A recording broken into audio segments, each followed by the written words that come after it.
सुन भौजाई मन बेद पगलाई ए भौजी सुन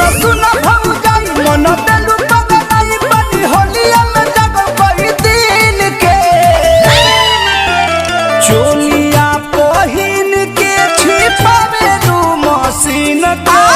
चोलिया पहिन के छिपावे रू मशीन के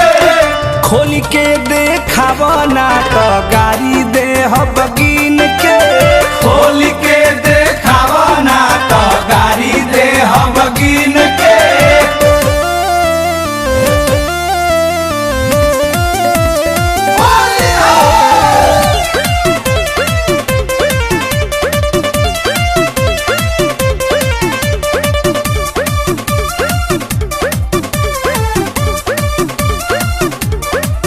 हमर चढ़ल जवानी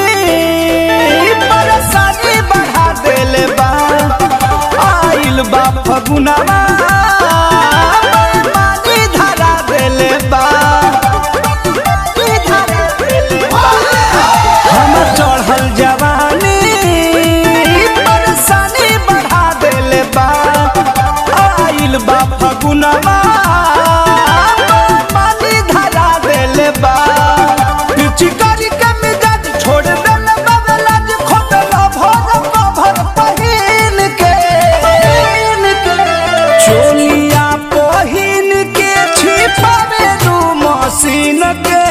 चोलिया पहिन के छिपावे रू मशीन के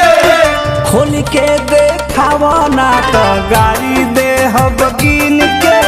खोल के देखावना तो गाड़ी दे बगिन के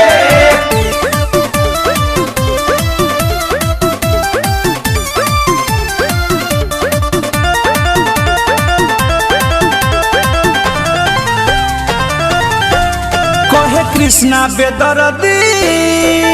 राजेश संतोष सनी आज कछ को न भौजी